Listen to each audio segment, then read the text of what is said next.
Nina kesi na huyo jamaa. Pima ugonjwa hakuna. Ndio hivi mtu akishasoma vizuri, akipita kwa barabara, uko leo piga kelele sana. Piga kelele. Mpaka ni uwezo kwa Yesu. Nikiwafuta. Wafuta. Hata Mungu alisema kwenye Mhubiri 9, alisema kile unaweza kufanya kwa mkono wako, fanya sasa hivi. Yes. Maana hata wako kuzimu ujui ni nini kitakachokupata huko. Sasa huko unapoenda kuzimu, akasema furahi na wake zako, sio mke wako. Ukitaka kuoa hata watemie kuoa. Huo mstari tunalisoma nani? Suleiman. Alisoma huo mstari nani? Suleiman. Akaoa mpaka akajikuta anaoa tena mara. Anaoa mwanamke afu kesho tena anamuoa. Huyo. Anakuta na mke wake leo anamuoa, anamweka kwa nyumba, kesho anamtongoza tena. Cheki unapokasirika. Nikasirike tu.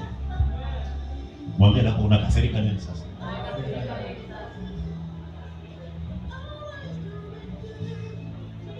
Hello, alafu kesho unamchumbia tena. Mwambie mfalme, mimi mke wako. Mpaka hiyo unaona nipia renti. Nilikuwa nimesahau nimepitia watu.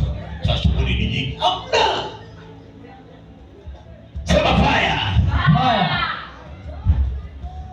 Bwana sasa. Amen. Hata wewe ni chumvi. Muulize ninapo wewe una ladha gani kwenye ufalme wa Mungu wewe?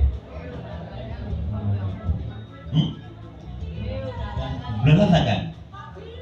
Akasema chumvi, akasema hivi. Lakini chumvi ikiwa inaharibika.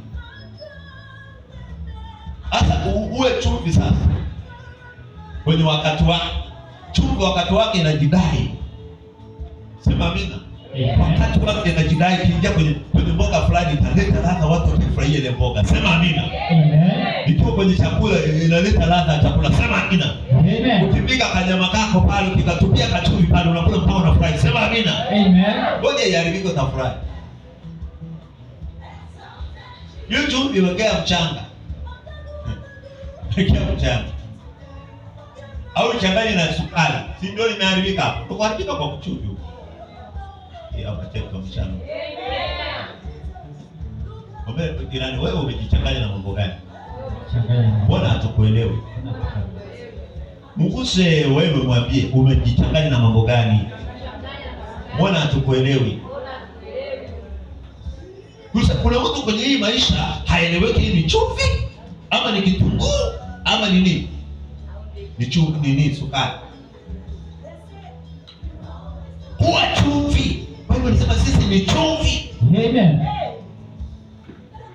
Sema amen. Amen. Unajua ukiwa chumvi, kila mahali utakapoenda utakubalika. Yes. Maana chumvi na ladha na maneno yako yatakuwa na ladha. Amen. Hawataki kunielewa. Sema amen.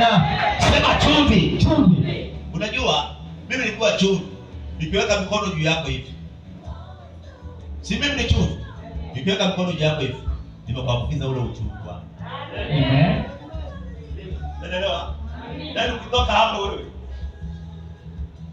Ule shangaka anakupa mkono. Habari za masiku. Wewe ulikuwa upewe wakati huo. Ulikuwa una ladha. Amen. Wewe ndio ulikuwa waje kazini kwako. Ndio maana sikiliza kwa makini wao ambao umewahi asubuhi kupe makini kabla wale wanaochelewa hawajakuja. Kupe vya mapema mapema. Fanyie Mungu wako na tofauti ya kwenda maombi. Yes. Kuna tofauti ya kumfanyia Bwana ibada. Amen. Sema amen. Amen. Tofauti ya nini? Ya kwenda wapi? Maombi. Hapo kuna tofauti ya kumfanyia nini? Bwana ibada. So ibada ndio ile ambayo ilifanya watu wa Israeli watolewe kwenye utumwa. Yes. Hawakuambiwa watoke utumwani wakaombe. Hapana. Hiyo kitu haipo. Waliambiwa watoke kwenye nchi ya utumwa ili wakamfanyie Bwana nini? Ibada. Ni Bwana makofi kama tuko pamoja. Amen. Piga makofi. Wakufanyie Bwana nini? Muulize jina lako, Mungu anakulaga nini? Wewe unakula mandazi na mikate ya sabisi na masupalofu. Mungu anakula nini? Mungu anakula ibada yako. Ukisoma kwenye kitabu cha Ufunuo 5 anasema maombi ya watakatifu yamekuwa na harufu njema mbele za Bwana. Yes. Ina maana ni uvumba Yaani ile harufu yako inampa Mungu kushiba. Ile ibada yako. Watatu tena. Sema ibada yangu. Ibada yangu ni chakula mbele za nani? Za Bwana. Sasa mtu anaenda, kuna watu wanaenda, mimi sishangai. Kuna vitu tu unashangaa kichwa, lakini kuna vingine vinishangaa. Ninashangaa eti mtu anaenda kwa kanisa, alafu anapata alichokuwa anataka kupitia hiyo imani aliyoenda. Alafu akishapata kile kitu, anaondoka pale. Kana kwamba maisha yake ndio basi. Watatu. Umekata mawasiliano na ile madhabahu au ile Mungu ambaye amekupa kile ulichokuwa unataka. So, una maana ulipoenda pale, wale watu wafanya Mungu ibada, ndio maana ukakuta ulichotaka. Yes. Sio wewe ulimfanyia Mungu ibada. Ulikuwa ukiwa karibu na wana wa Israeli, utajikuta umekula mana. So wale wameitwa na Bwana. Wameambiwa twendeni na ukakubali fanyaje? Mwambie jina lako umekubali twende. Mwambie tunataka kware. Tuko pamoja ama umekaa mguu moja nje mmoja ndani. Haleluya.